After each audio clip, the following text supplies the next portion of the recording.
It's truly an honor to have Vice President Biden here with us. He has been a full partner alongside President Barack Obama, helping move our nation forward, passing historic reforms to help the middle class and small businesses, and getting our country back on track. Vice President Biden is no Johnny-come-lately in his quest to make this country and the world a better place. Throughout his 40-plus years of extraordinary public service, he has been and continues to be a problem solver, a decision maker, and a tireless fighter for middle-class families in the United States of America.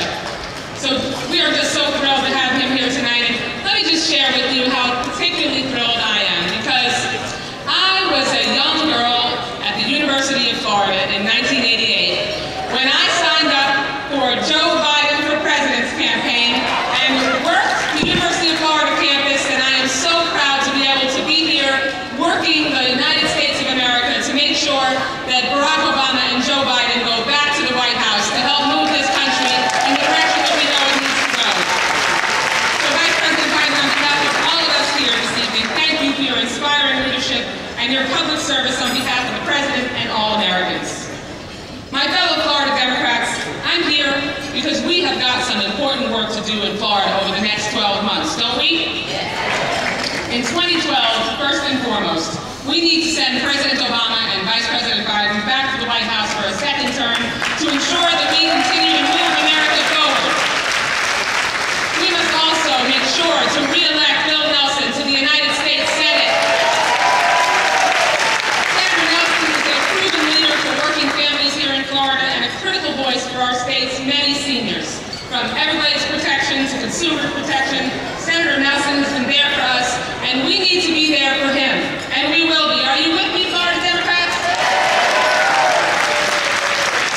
And with the passage of Fair Districts Florida, we need to make sure that we take control back from our state, from Rick Scott and his cronies, by electing Democrats from Pensacola to Key West in our state legislature, in Congress, and up and down the ballot. We can do it, and we will do it with your hard work. There is no other option. My fellow Floridians, the contrast between who Democrats are fighting for and who Republicans are fighting for has been made very clear in recent weeks. Republicans in the U.S. Senate have now twice voted in unison to block part or all of the American Jobs Act, the President's plan to put Americans back to work immediately and put more money in the pockets of those already working. These are ideas that have previously received bipartisan support. I know that seems foreign these days. Ideas like tax relief for middle-class families, keeping teachers in the classroom and police and firefighters on the job, and helping to rebuild our bridges and our roads. Oh, and one other thing that should make it easy to pass, the President's plan is fully paid for. Fully paid for. Unlike what the Republicans used to do, which is just spend our economy into oblivion without regard for whether we were paying for what we were fighting for. President Obama's plan is bold. Economists from across the spectrum, like John McCain's former economic advisor, have concluded that it would create as many as 1.9 million jobs. So let's take a little closer look at what this plan would do for Florida's families. For starters, the Jobs Act cuts taxes, something President Obama has done 17 times before for small businesses. 17 times. We need to shout back from the rooftops. In addition to vital middle-class tax relief in the form of a payroll tax holiday that we passed last year. Here in Florida, the American Jobs Act would create tens of thousands of jobs, rebuilding the state's highway and transit systems and modernizing schools throughout our state. President Obama's jobs plan would extend unemployment insurance for out-of-work Americans as they work to rebuild their lives and get back on their feet, as well as give companies tax breaks if they hire the long-term unemployed and our veterans. But Republicans have blocked all of this. They proposed a so-called alternative plan, but analysts agree the Republican plan would do nothing to provide immediate relief to the middle class or create jobs. In fact, according to Moody's, it would actually worsen the economic outlook. But nothing has exemplified the contrast between Democrats and Republicans more than Mitt Romney during the last two Republican debates. At the New Hampshire debate, Romney called an extension of tax cuts to the middle class little band-aids that he would allow to expire. Do you remember that? These tax cuts mean a typical Florida family would of $1,430 in their pockets. $1,430. Does that sound like a little Band-Aid to you? You see, a multi-millionaire like Mitt Romney doesn't think that that money is important for working Americans. He is so out of touch that he doesn't understand that $1,430 is 4 months of groceries or 7 months of gasoline. So in his own economic proposal, Mitt Romney would cut taxes for the wealthiest Americans and for corporations, but do nothing for middle-class Americans. As if that wasn't enough, Romney also said, just this month in Nevada, that allowing foreclosures to run their course by cutting off help for Americans facing the loss of their home and allow the inventory of troubled mortgages to be reduced faster, which would allow investors to buy the properties and rent them out. Romney's reckless approach treats the homes of honest, hard-working Americans like nothing more than monopoly pieces that bankers can use to get more wealthy. Mitt Romney wants to repeal Wall Street reform and let bankers write their own rules again. Do you hear that, Florida Democrats? Is that what we want?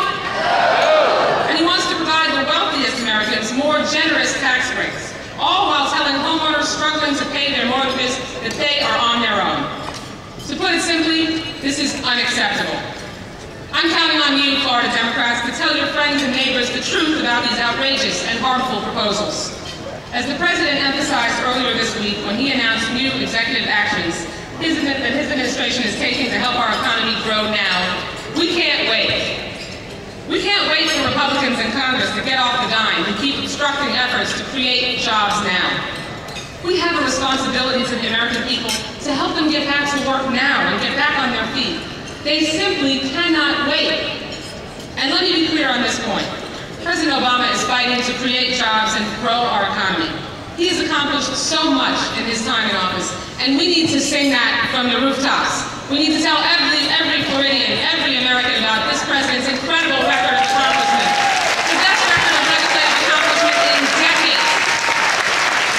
He prevented the economy from going over a cliff. Because of the president's leadership, we've added 2.6 million jobs in the private sector over the last 19 months. He signed into law historic health care reform, eliminating insurers' abilities to exclude people with pre-existing conditions from coverage, and closing the prescription drug donor hole for seniors on Medicare. Pretty important here in Florida, wouldn't you say? He's brought nearly 100,000 troops home from Iraq. Thank you. And as the President recently announced, this year all of our servicemen and women in Iraq will be home with their families for the holidays, and the war in Iraq will finally end. Finally! This is a vote that I was very proud to pass. He's put an end to the discriminatory policy known as don't ask, don't tell. That is a dustbin of history. Thanks to Barack Obama. He fought hard to ensure that we keep our promise to America's veterans and military spouses, so that we provide for our troops, not just in the battlefield, but also after they've returned home.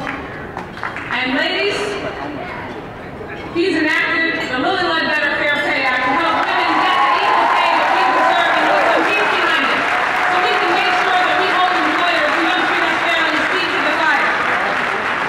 Now, I'm not saying that Republicans don't have a jobs agenda. It's just that theirs focuses on just one job, Barack Obama's. Democrats care about American jobs. Over the last 3 years, we've seen smear campaign after smear campaign, haven't we? We've seen millions of dollars in secret money used to support false attacks on Democrats. Now, President Obama could have taken the easy road and maybe avoided some of these attacks, but that's not what leaders do. He made the decisions that were hard but right. Yet there are some folks who want to play politics.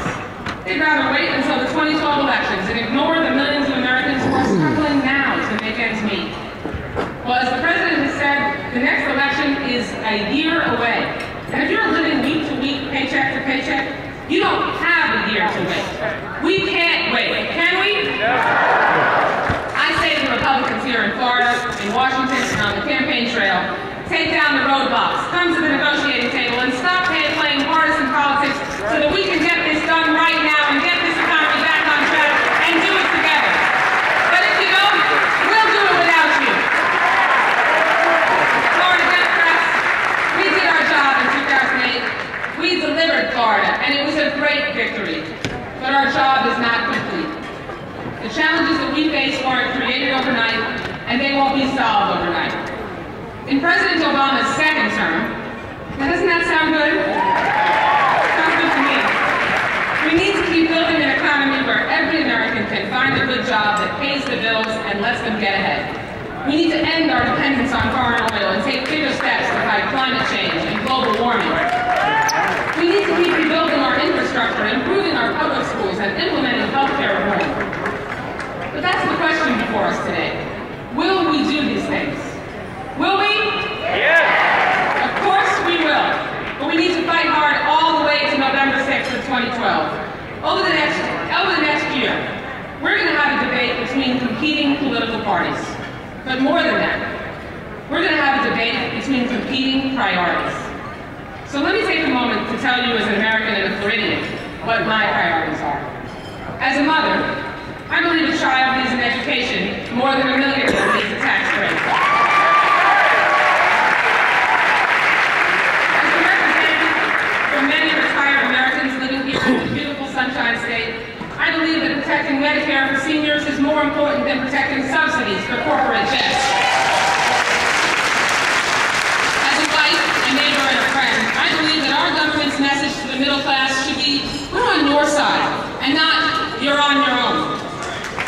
Thank you. These are my priorities, these are the President's priorities, they're Vice President Biden's priorities, they're Senator Nelson's priorities, and I know they're your priorities too. They have nothing to do with what party we belong to, and everything to do with who we are as people. Now, every day, you hear Republicans arguing that in tough times, we simply can't afford to invest in these priorities. But we're here because we know the truth. We can't afford not to. We're Democrats because we believe that in the face of adversity, it's America's job to lead the way. And to those who say that we can't afford to be optimistic, to those who say that it's our job to settle for second place, we say this: Americans don't settle. Floridians don't settle. Americans don't quit, and Floridians don't quit.